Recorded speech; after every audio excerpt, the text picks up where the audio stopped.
नमस्कार दोस्तों, स्वागत है आपका टैली की अगली क्लास में। आज हम आपको टैली के अंदर आरसीएम की एंट्री का जीएसटी का इनपुट कैसे यूज़ करते हैं, आरसीएम की एंट्री कैसे करते हैं वो बताएंगे। तो आइए आपको लेकर चलते हैं आज टैली की क्लास अगली क्लास में। यहाँ मैंने फॉर एग्जांपल मेरे परचेज किया है क्या, कैरी फ्रेट इनवर्ड या फ्रेट आउटवर्ड। देखिए, एक आप इस चीज़ को जरूर समझिएगा, फ्रेट इनवर्ड हो या फ्रेट आउटवर्ड, दोनों ही हमारे लिए इनपुट सर्विस है। बिकॉज हम यहाँ कहीं आउटवर्ड और इनवर्ड को कुछ थोड़ा दूसरे वे में ले जाते हैं। फ्रेट इनवर्ड का मतलब है जो मटेरियल मैंने परचेज किया, मैंने उसके लिए अगर फ्रेट का भाड़ा पे किया, मैंने गाड़ी का भाड़ा दिया है, फ्रेट पे किया है, जो परचेज करने के लिए जो मटेरियल मैं अपना लेके आ रहा हूँ अपनी फर्म में, फैक्ट्री में, तो वो इनवर्ड, फ्रेट इनवर्ड, उसे हम फ्रेट इनवर्ड बोलते हैं, हम कैरेज इनवर्ड भी बोलते हैं। या आप मानिए फ्रेट आउटवर्ड, जैसे हम सेल्स कर रहे हैं, तो सेल्स पे हमारा जो फ्रेट हम पे कर रहे हैं वो हमारा भाड़ा कैरीज आउटवर्ड या फ्रेट आउटवर्ड होता है। दोनों ही केस में सर्विसेज हमने परचेज की है, सेल नहीं की। हम सेल पे भाड़ा दे रहे हैं या परचेज पे भाड़ा दे रहे हैं, दोनों ही केस में हमने सर्विसेज को परचेज किया है। और उस सर्विसेज को जो परचेज किया है हमने, उसकी अगर हमने एंट्री करनी है तो हम अकाउंटिंग इनवॉइस में करेंगे, जैसे आपको पता है, क्योंकि ये सर्विस है। तो मैंने एक लेजर डाला और यहाँ मैंने एंटर किया। फॉर एग्जांपल मैं एक नया क्रिएट कर देता हूँ, carrier, for example Balaji carrier. यहाँ मैंने रखना है सन्ड्री क्रेडिटर्स, या आप यहाँ पे एक ग्रुप भी बना सकते हैं अगर आप चाहते हैं कैरियर्स का पेंडिंग बैलेंस आपको अलग मेंटेन करना है कि कितना फ्रेट किस किस को जा रहा है, उसका मेरे को लास्ट में रिपोर्टिंग करनी है। तो आप यहाँ ग्रुप में ओल्ड सी कीजिए और ये लो कैरियर्स क्रेडिटर, आप अलग लेजर बना दो, वापसी इसको सन्ड्री क्रेडिटर्स में डालो। हम इसकी इंफॉर्मेशन फिर आपको डिटेल में देख सकते हैं बैलेंस शीट में जाके भी। और मैंने इसको कंट्रोल ए कर दिया एक्सेप्ट स्क्रीन के लिए। बिल वाइज डिटेल मेंटेन करनी, ये मैं सारी चीज़ें आपको बता चुका हूँ, आप करना चाहो तो कर सकते हैं, अदरवाइज स्किप कर दें। यहाँ स्टेट मैंडेटरी है, इसके बेस पे हमारा सर्विसेज डिसाइड होगी 125001। फॉर एग्जांपल मैंने हरियाणा ही लिख लिया, हिसार का मान लिया मैंने। रजिस्टर्ड या अनरजिस्टर्ड वो आपको डिपेंड करता है, आपको रजिस्टर्ड पार्टी है या अनरजिस्टर्ड पार्टी है। मैं अनरजिस्टर्ड मान के चलता हूँ। और यहाँ पे मैंने अब उनसे क्या किया, यहाँ पे पार्टी डिटेल्स आ गई, आपको पता है। अब मैंने यहाँ पे कैरीज इनवर्ड, मैं फॉर एग्जांपल परचेज करने के लिए कैरेज पे कर रहा हूं, तो मैंने एक अकाउंट क्रिएट किया फ्रेट इनवर्ड। आप इसको कैरेज भी लिख सकते हैं या आप जो भी लिखना चाहे। मेरा इनडायरेक्ट एक्सपेंस है या डायरेक्ट एक्सपेंस है, अब फ्रेट से रिलेटेड है तो मैं डायरेक्ट एक्सपेंस में डाल सकता हूँ, परचेज से रिलेटेड है ना। तो जीएसटी मैंने एप्लीकेबल किया। जीएसटी एप्लीकेबल करने के बाद यहाँ मेरे पास जीएसटी की काफ़ी सारी इन्फॉर्मेशन हैं, मैंने शो मोर किया। और HSN डिटेल मांग रहा है, मैं HSN डिटेल यहाँ डाल सकता हूँ 9954। उसके बाद यहाँ पे फिर मेरे से इन्फॉर्मेशन इसने मांगी, तो मैंने इसको इन्फॉर्मेशन दिया या स्पेसिफाइड डिटेल हेयर। और यहाँ अब मुझे रिवर्स चार्ज का कोई ऑप्शन नहीं मिल रहा, आप जैसे देख रहे हैं। तो मैं F12 प्रेस करके देख लेता हूँ। F12 प्रेस किया तो मैंने जीएसटी डिटेल्स में मैं आया, जीएसटी डिटेल्स ये राइट साइड में है। तो यहाँ मुझे HSN details, nature of transaction, मैं इसको अनेबल कर देता हूँ। Provide tax breakup of tax rate अगर दिखाना है, रिवर्स चार्ज कैलकुलेशन, ये मैंडेटरी है, आपको इसको यस करना पड़ेगा। और एलिजिबल फॉर ITC ये आपका अलग उसके लिए, तो ये रिवर्स चार्ज कैलकुलेशन को आप एक्सेप्ट कर लीजिएगा और उसके बाद कंट्रोल कर दीजिएगा।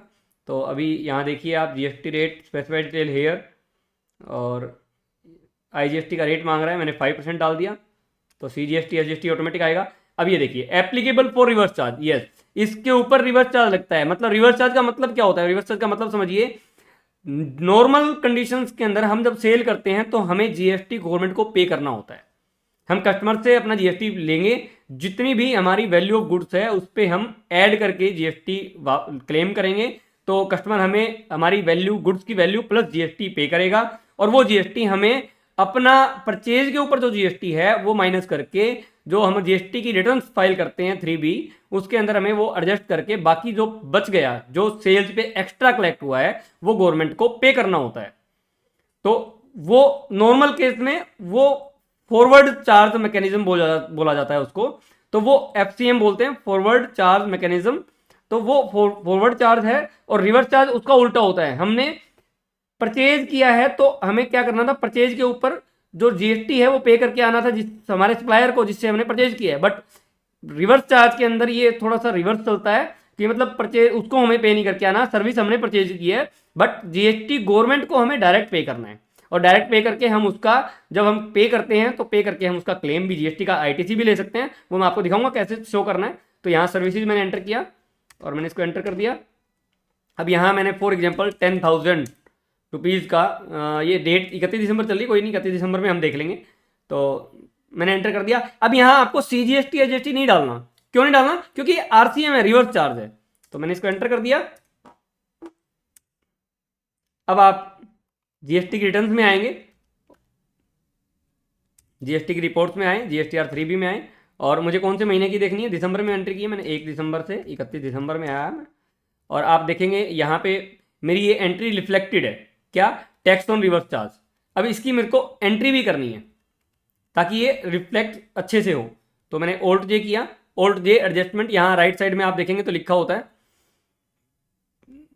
यहाँ Alt क्लिक करेंगे तो Alt J से एडजस्टमेंट एंट्री आती है। मैंने Alt J कर दिया, स्टैट एडजस्टमेंट।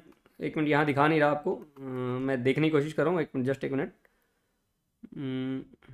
हाँ, ये बिल्कुल लास्ट में, सबसे लास्ट नीचे स्टैट एडजस्टमेंट। जैसे ही Alt आप प्रेस करेंगे वैसे ही आपको शो करेगा Alt J।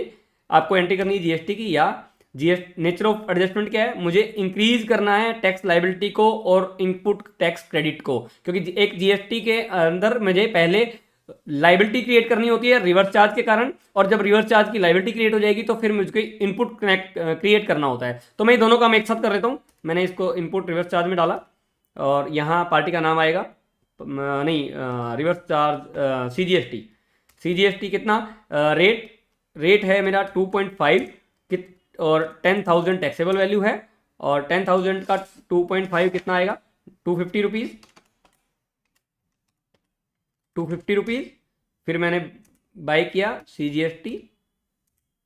अब ये मैं क्या कर रहा हूँ, ये मैं ITC ले रहा हूँ क्योंकि ऊपर बाय आ रहा है ना, बाय आ रहा है मतलब डेबिट। डेबिट के केस में हम ITC क्लेम कर रहे हैं, साथ में हमें लाइबिलिटी क्रिएट करनी है। तो मैंने वापसी CGST किया, सेम सेम चीज आएगी 250। फिर SGST क्लेम किया और ये मैंने रिवर्स चार्ज की एंट्री डाल दी, reverse charge entry created for liability and ITC। जो आप डालना चाहें वो डाल सकते हैं।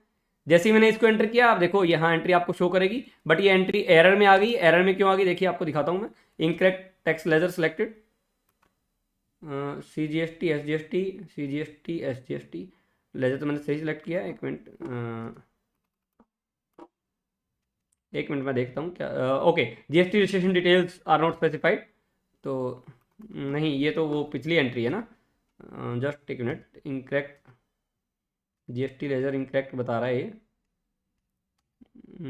2.5 10,000, SGST में भी 2.5 10,000, CGST 2.5 10,000, SGST 2.5 10,000।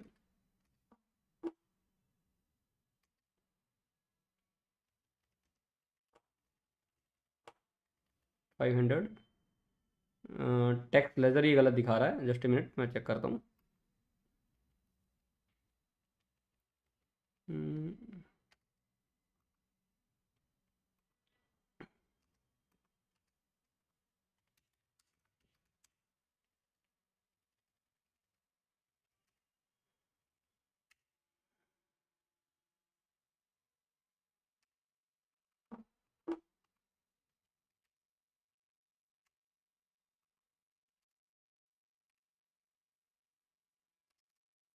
हो सकता है CGST SGST में कोई उन्होंने गड़बड़ की हो। मैं एक मिनट, जस्ट मिनट, एक मिनट चेक कर लेता हूँ। नहीं, लेजर तो सेलेक्ट सही किया है मैंने। एडिशनल डिटेल्स आ गई है, more details. GST status uncertain आ रहा है,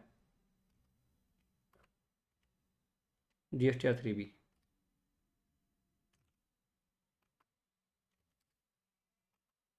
ये ये जीएसटी की डिटेल्स के कारण आ रहा था। यहाँ पे मैंने कैसे इसको सही किया, मैंने इसको कंट्रोल एच करके इसका जीएसटी की डिटेल्स जो गलत आ रही थी वो मैंने ठीक कर दी।